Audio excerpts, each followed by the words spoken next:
Hey there lads and lasses, Jim Bob here. So The Nun is the latest in the Conjuring universe and it stars Tiza Farmiga, I believe that's her name and how it's pronounced, I apologise if it's not, as a nun, as Sister Irene, and she goes to explore the mysterious death of a nun all the way in Romania.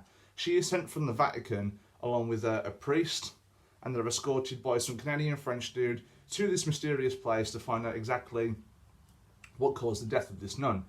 And this film is basically the origin stories of the demon Valak, which was first introduced in The Conjuring 2, which to me is one of the best horror films I've seen. And so I was really excited for this film. I was over the moon for it. One of my highly anticipated movies of the year. And there's more good than... sorry, no, I'll rephrase that. There's more bad than good. Like, first off, I'm going to get into the jump scares. It's what you expect from a horror film, like the average horror film, where the camera sort of pans into the corner and you don't see anything. And then it focuses back to the main character and then there's something scary either in front of him or behind him. And then there's a loud bang and the person screams and it makes you jump.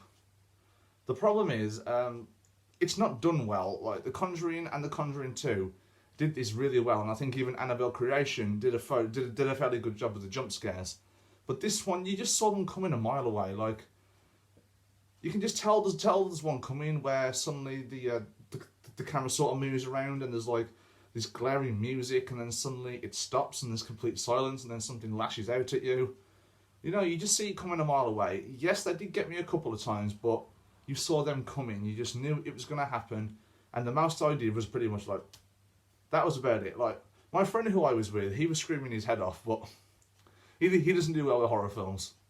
If you're watching this, mate, I am sorry. I just had to say that bit. And it's just not that scary, and the film is... You can tell the absence of James Wan is in this film. Like, James Wan knows how to direct horror. He's one of the best people working in horror today, especially The Conjuring 2, which is, I think, is a fantastic horror flick. And you can just tell that he's not in it, the way it's done. And the movie's too damn dark. Now, what I mean by that is that a lot of dark corridors, a lot of dark corners. Like, the room is constantly pitch black. There's a couple of daylight scenes, but most of the time you find it hard to see what's going on, because there's a lot of like dark stuff and a lot of nun shadows that appear everywhere. And there's just no cinematography to it whatsoever. The visuals are not good at all, and that was disappointing. Now, but my main issue with this film has got to be the characters. Now, fair enough. Sister Irene, being the daughter in real life of Lorraine, I think Lorraine Warren from Conjuring 1 and 2. An interesting casting choice. Was she good in the film? Yeah, she was okay. She generally looked like she was scared, and she put on a pretty good performance. But the thing is, the priest, and especially the French-Canadian dude who they were with, they just weren't interested in the slightest, and I just didn't give a shit about either of them. Like, there's going to be a lot of times where you see a character and you're just going to be like, can this character just die already? And that was pretty much the French-Canadian dude for me. Like, yeah, some of his one-liners made me smile, but at the same time, as I've stated in many of my Instagram posts, that I don't think comedy and horror mix well together at all.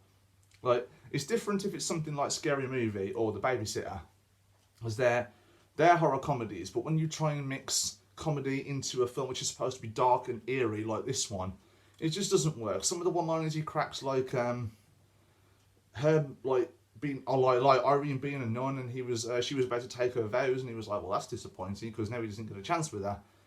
It's just stuff like that, and I giggled a little bit, but at the same time it was just could have done without. And the priest, as no disrespect to the actor, but the character just didn't interest me.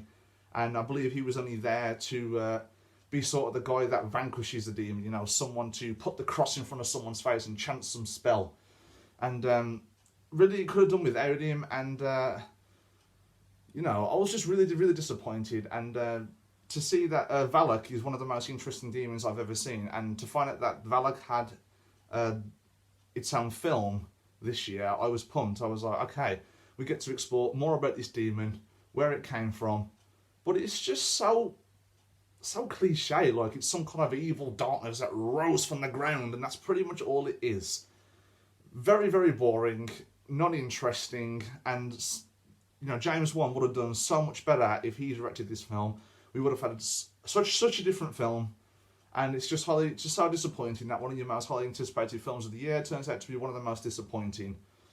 What I did like though is the character of Valak as a demon itself freaks me out, but it could have been done a lot better.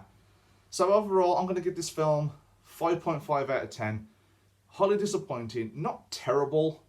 I have seen horror done better, so far Hereditary remains my favourite horror film of this year that I've seen, and I can't wait for that to come out, and I will be buying it when it comes out.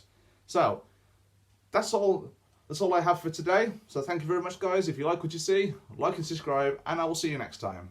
Bye bye.